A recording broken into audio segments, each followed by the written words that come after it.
पढ़ने जा रहे हैं? आज हम बीजी व्यंजन पढ़ने जा रहे हैं। आप लोगों ने कक्षा 6वीं क्लास में स्थिरांक और चरांक पढ़ा है। कौन सी कक्षा बैठी है? 7वीं और 8वीं। चलिए पुनः एक बार आप लोग का टेस्ट लेते हैं। 4x में 4 क्या है और x क्या है? 4 क्या है? जोर से बोले। स्थिरांक या अचर संख्या, ठीक है। और x क्या है? चरांक और चर संख्या।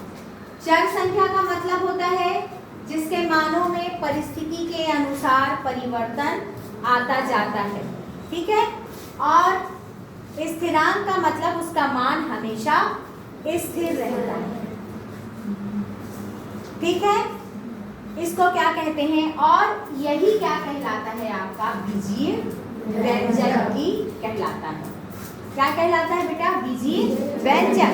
बीजीय व्यंजक किसे कहते हैं? जिसमें चर और अचर दोनों तरह की संख्याएं मिलती हैं, ठीक है। इसे हम क्या कहते हैं?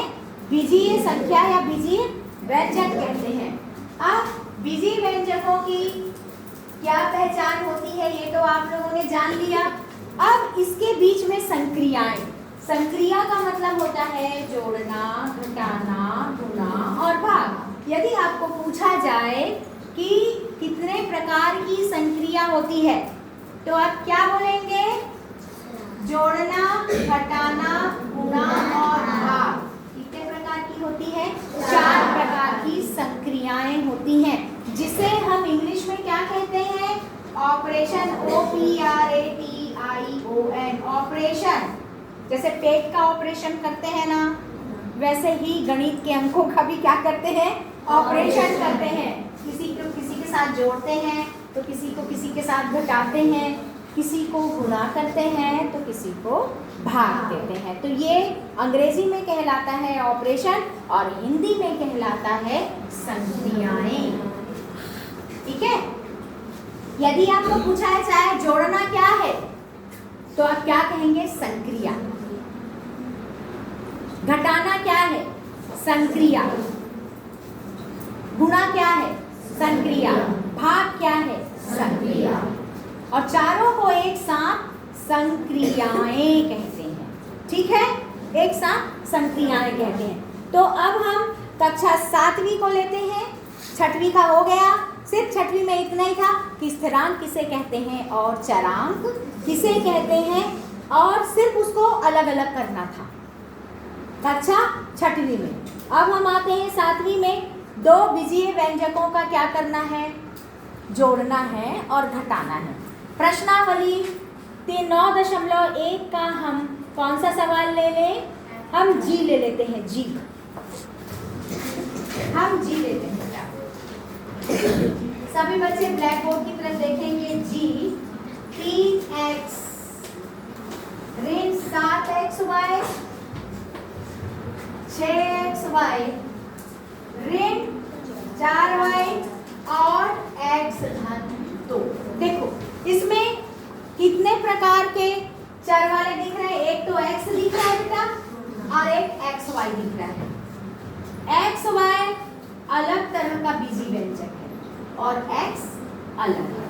तो जिसके चरांक समान हो, तो किसमें किसमें समान दिख रहे हैं?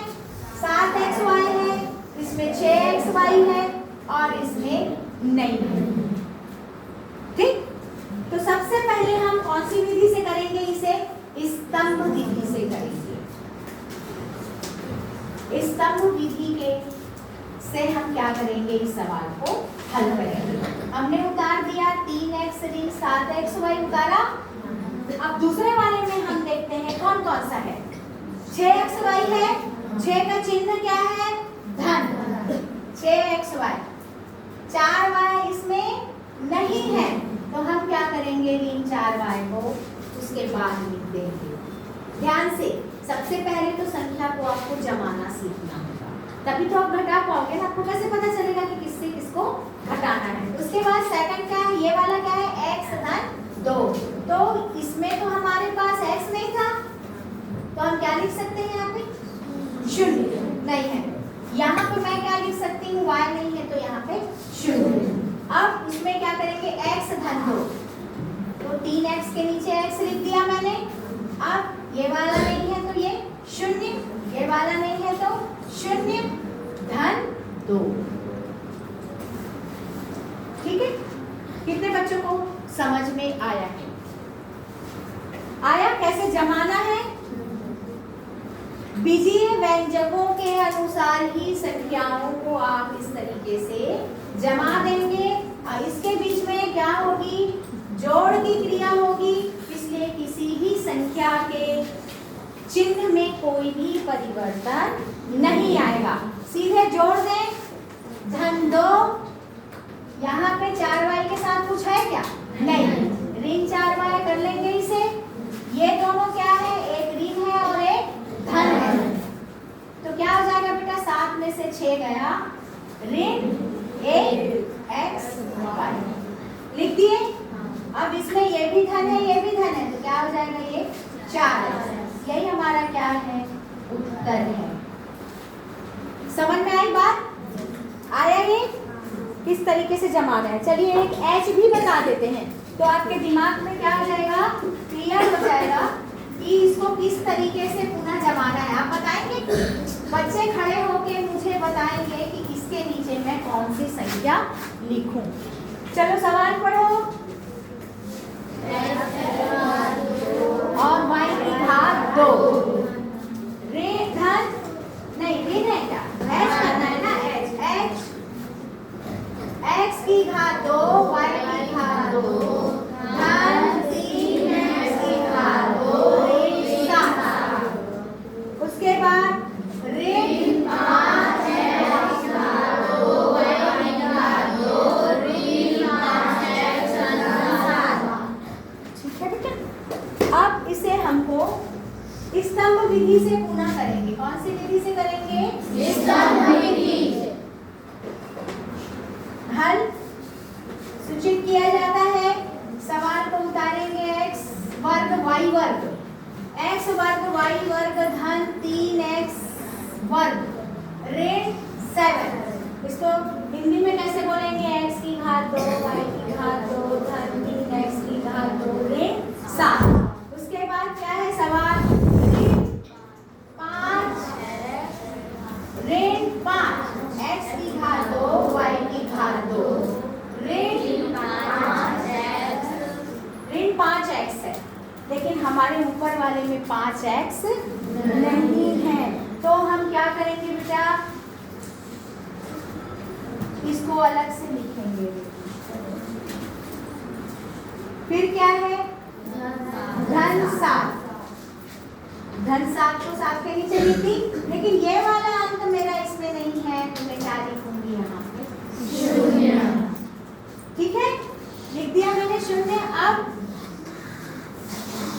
अब जोड़ने की क्रिया होगी तो किसी भी चिन्ह में कोई भी परिवर्तन नहीं आएगा। मैं डायरेक्ट यहाँ पे कुछ नहीं है, मतलब यहाँ शून्य, तो क्या हो जाएगा? ये ऋण 5x, ये दोनों क्या हो गए? कैंसिल, शून्य आया। ऋण 7 और धन 7 को जोड़ेंगे, घटाएंगे तो क्या आएगा? शून्य। उसके बाद इसमें क्या आ जाएगा? धन 3x की घात 2, क्योंकि शून्य है यहाँ पे।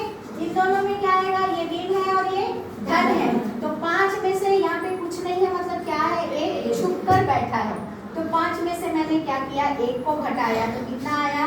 ऋण 4x की घात 2y, ऋण 4। ध्यान रखना, धन नहीं, क्योंकि बड़ी संख्या का चिन्ह क्या है बेटा? ऋण 5। ठीक है, ये आया समझ में? जमा लेंगे, अब सब बन जाएगा। 7वीं है ना। अब हम आते हैं इसी के ही, किसमें? ऋण, ऋणात्मक घटाने वाली संख्या। कौन सा वाला सवाल है? देखें, कठिन है, देख के बताओ, उसी को बनाएंगे। बताओ बेटा मयंक। जी जी कठिन है। एक f बता देते हैं और एक बता देते हैं। चलिए x बोलेंगे सभी बच्चे, x ऋण 3y में से घटाना है किसको, 3 है भी रे। अच्छा 5y अपन कौन सा बना रहे हैं f ना, चलो बताओ। 5y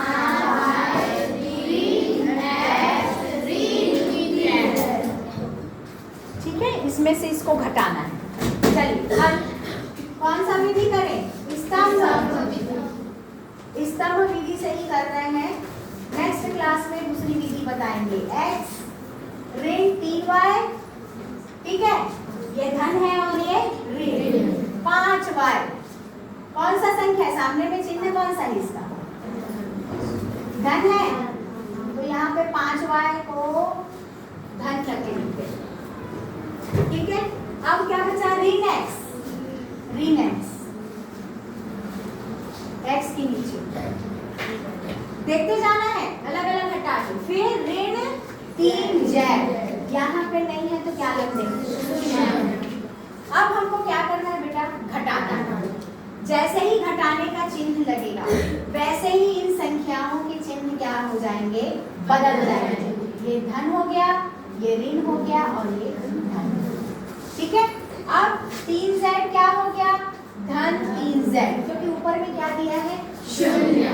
उसके बाद ये क्या हो गया, ये भी ऋण और ये भी ऋण, तो 5 और 3 कितने हो गए, 8y, लेकिन चिन्ह किसका रहा, ऋण।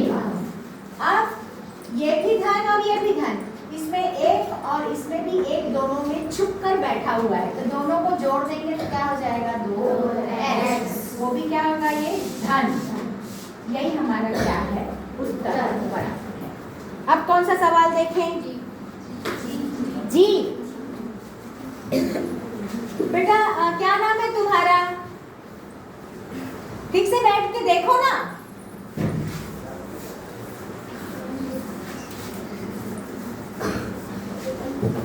ब्लैक बोर्ड को अच्छे से आप लोग पोंछ लीजिएगा, खराब हो गया है। हाँ, पानी से करके पोंछ लेना इसे, ठीक है। चलिए सवाल पढ़ेंगे। x y ऋण 5a है ना, जी सवाल बना रहे हैं। x y ऋण 5a ऋण 9b में से घटाना है। डायरेक्ट लिख दूं, नहीं, आप लोग को चुनना पड़ेगा। 3ab धन 2a ऋण 3b। अब किसको किसके नीचे लिखें, 3ab तो इसमें है नहीं, है क्या, नहीं है, तो सबसे पहले हल लिखो बेटा। x y ऋण 5a ऋण 9b, ये कौन सी विधि से कर रहे हैं हम, स्तंभ विधि से कर रहे हैं, तो आप लोग स्तंभ विधि लिख लेंगे, सूचित किया जाता है का चिन्ह लिख लेंगे। अब लाइन से देखते जाओ, 2a चिन्ह क्या है, धन, 3b ऋण 3b, फिर धन 3ab। अलग क्यों लिखे, क्योंकि ऊपर वाले में 3ab वाला कोई भी क्या है, बीजी व्यंजक नहीं है। अब तो यहाँ पे क्या करते हैं अपन, 0, और यहाँ पर भी क्या करते हैं, 0। चलिए अब हमको घटाना है, तो घटाने का चिन्ह लगाए। ये क्या हो गया, ऋण, ये क्या हो गया, ऋण, और ये क्या हो जाएगा, ये ऋण। ठीक है, इसमें घटाए तो कितना बचा, ऋण 3ab, इसमें ये धन हो गया और ये ऋण हो गया, तो 9 में से किसको घटाएंगे बेटा, 3 को, क्यों, क्योंकि 3 क्या हो गया, धन हो गया, तो कितना बचेगा, ऋण 6b। ये भी ऋण, ये भी ऋण, तो कितना हो जाएगा, जल्दी बोलो, ऋण, हाँ बोलो, ऋण 7a, और इसमें क्या हो जाएगा, x, क्योंकि एक तो ऋण हुआ तो उससे कोई मतलब नहीं है, तो 0 है, तो ये आपका क्या हो गया, उत्तर बराबर। समझ में आया कैसे बनाना है, ठीक है, बस।